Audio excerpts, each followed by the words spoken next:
Assalamualaikum warahmatullahi wabarakatuh. Perkenalkan, nama saya Ardi Dharma Eko Nugroho dengan NIM 233140701111139. Oke, di sini saya akan menjelaskan tentang digital forensik, yaitu mengungkap jejak digital di dunia cyber.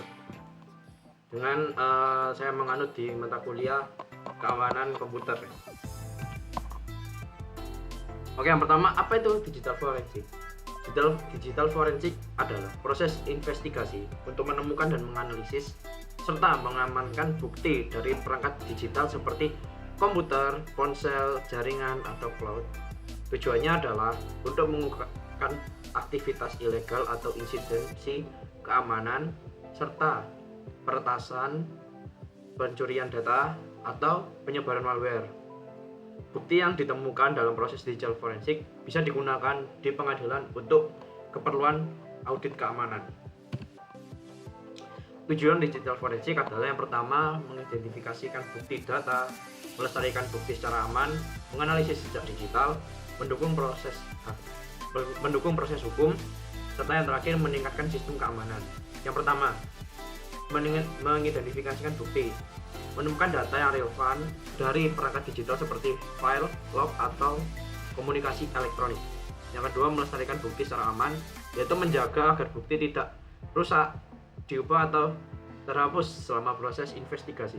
Yang ketiga, menganalisis jejak digital, yaitu mengungkap pola aktivitas sumber serangan atau pelaku kejahatan digital melalui analisis data. Yang keempat, mendukung proses hukum, yaitu menyediakan laporan dan bukti sah yang bisa digunakan di pengadilan atau penyelidikan resmi. Dan yang terakhir, meningkatkan sistem keamanan. Apa itu? Yaitu menjadi pembelajaran untuk mencegah insiden serupa di masa depan melalui evaluasi dan perbaikan sistem. Apa saja sih tahapan proses forensik digital? Yang pertama, ada identifikasi, yaitu menentukan sumber bukti digital yang relevan seperti komputer, flash disk, log, jaringan, atau file email.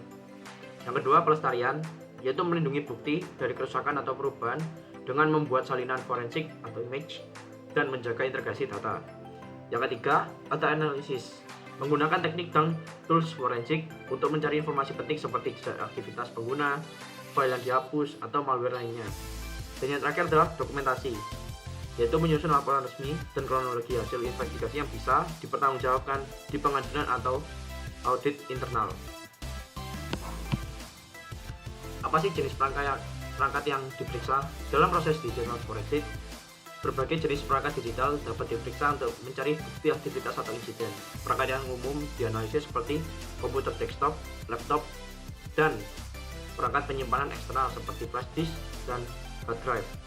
Selain itu, perangkat mobile seperti smartphone dan tablet juga sering menjadi sumber bukti penting karena menyimpan data komunikasi, lokasi, hingga aktivitas media sosial. Tak hanya perangkat pribadi, forensik digital juga mencakupi server, perangkat jaringan, dan cloud storage. Analisis terhadap email, log aktivitas sistem, dan lalu lintas jaringan juga sering penting untuk mengungkapkan aktivitas cyber seperti peretasan atau pencurian data. Semakin banyaknya perangkat terhubung seperti IoT turut menambah kompleks dan cangkupan dalam proses pemeriksaan digital forensik. Ya, selanjutnya ada tools yang digunakan. Dalam digital forensik, berbagai tools digunakan untuk mengidentifikasi, menganalisis, dan melaporkan bukti digital. Beberapa tools populer diantaranya AutoPC, sebuah platform open source yang memudahkan analisis forensik pada hardware, device, dan perangkat penyimpanan. FTK atau Forensic Toolkit dan NKIS adalah tools profesional yang sering digunakan oleh lembaga penegak hukum untuk menangani bukti digital secara legal dan sistematis. Untuk analisis memori dan jaringan, tools seperti Volatility digunakan untuk menganalisis sisi RAM, sementara Wireshark digunakan untuk menangkap dan menganalisis lalu lintas jaringan. Setiap tools memiliki fungsi dan keunggulan masing-masing tergantung pada jenis dan bukti konteks investigasinya. Nah, ada beberapa tools yang saya tulis di sini ya. Ada AutoPC, FTK, NKIS, Wireshark, Volatility, Celebrate, Cifred, XY Forensic, dan yang terakhir Magnet Asium. Selanjutnya ada aspek legal dan etika digital forensik. Dalam praktik digunakan digital forensik, aspek legal dan etika sangat penting untuk menjamin bahwa proses investigasi dilakukan secara sah dan dapat dipertanggungjawabkan. Secara legal, forensik digital harus mematuhi hukum yang berlaku seperti peraturan pelindungan data pribadi, izin penyitaan atau penggeledahan perangkat, serta aturan pembuktian di pengadilan. Bukti yang diperoleh tanpa prosedur hukum yang benar bisa dianggap tidak sah. Sementara dari sisi etika, seorang analisis forensik wajib menjaga integrasi data, kerahasiaan informasi, serta tidak menyalahgunakan akses terhadap bukti digital. Mereka juga harus menghindari perubahan bukti dan bekerja secara objektif, tanpa bias. Etika profesional ini penting untuk menjaga kepercayaan baik dari instalasi hukum maupun masyarakat. Lalu selanjutnya, tantangan dalam digital forensik. Ada beberapa tantangan yang di sini ya. Yang pertama, enkripsi dan proteksi data. Banyak perangkat dan file kini menggunakan enkripsi kuat sehingga sulit untuk diakses tanpa kunci atau password. Nah, tantangannya adalah membuka akses tanpa merusak bukti atau melanggar hukum privasi. Yang kedua, ada lingkungan cloud dan virtualisasi. Data tidak lagi menyimpan di perangkat fisik, tapi juga di cloud storage, server virtual, dan kontainer. Yaitu menentukan lokasi file data dan memastikan hak akses legal menjadi tantangan, apalagi jika berada di lintas negara. Lalu yang ketiga, time sensitivity evidence. Beberapa bukti bersifat sementara atau mudah hilang seperti log jaringan, file di RAM, atau metadata akses. Nah, penundaan bisa menyebabkan hilangnya bukti penting sehingga dibutuhkan respon cepat dan SOP yang jelas. Yang keempat, ada volume data yang sangat besar. Perangkat modern menyimpan terabyte data termasuk file tersembunyi dan sistem. Menganalisis seluruh data secara manual memakan waktu dan memerlukan otomatisasi dan filter cerdas.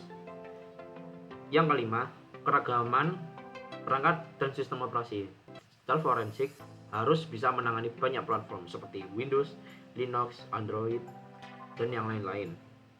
Setiap sistem butuh metode akuisisi dan analisis yang berbeda. Tidak semua tools kompatibel secara universal. Dan yang terakhir, aspek legal dan privasi. Akses ke perangkat pribadi atau perusahaan harus sesuai hukum. Salah prosedur bisa membuat bukti tidak sah di pengadilan atau bahkan menimbulkan tuntutan hukum balik karena pelanggaran privasi. Hubungan digital forensik dengan keamanan cyber. Nah, digital forensik dan keamanan cyber saling melengkapi dalam menjaga merespon ancaman terhadap sistem informasi. Keamanan cyber atau cyber security berfokus pada pencegahan dan perlindungan terhadap serangan digital seperti peretasan, malware, dan pencurian data. Sementara itu, digital forensik berperan saat terjadi pelanggaran atau insiden, yaitu dengan menyelidiki, mengungkap, dan memulihkan bukti dari kejadian tersebut.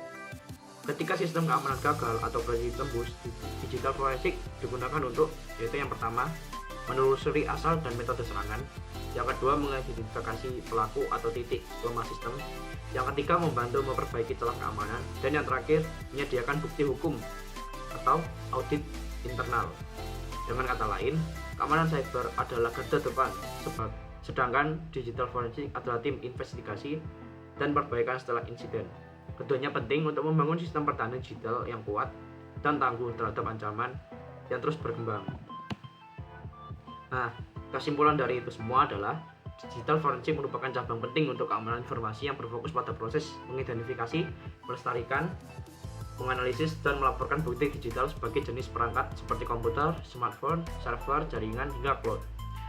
Proses ini tidak hanya digunakan dalam penanggulangan kejahatan cyber, tetapi juga dalam audit internal, investigasi pelanggaran data, dan penegak hukum. Dalam praktiknya, digital forensik melibatkan beberapa tahap yang sistematis, yaitu identifikasi sumber bukti, pelestarian data agar tetap otentik, analisis mendalam menggunakan tools forensik, dan pelaporan yang digunakan di pengadilan. tools seperti Autopsy, FTK, Encase, dan Volatility berperan sebagai dalam pendukung proses secara teknis. Namun, digital forensik juga menghadapi beberapa tantangan, mulai dari enkripsi, keragaman perangkat dan sistem, volume data besar, hingga batas hukum dan etika. Oleh karena itu, penerapan standar internasional seperti ISO atau IEC 27031 dan NIST SP 886 serta integritas dan kompetensi dari analisis forensik yang sangat diperlukan. Digital forensik berperan sebagai komponen pelengkap dan keamanan cyber. Jika keamanan cyber berfungsi sebagai pelindung preventif, maka digital forensik bertindak sebagai mekanisme deteksi, respon, dan pembelajaran pasca insiden. Kombinasi keduanya menciptakan sistem digital pertahanan yang lebih kokoh terhadap ancaman modern. Oke, mungkin sekian dulu penjelasan dari saya. Kurang lebihnya mohon maaf. Wassalamualaikum warahmatullahi wabarakatuh.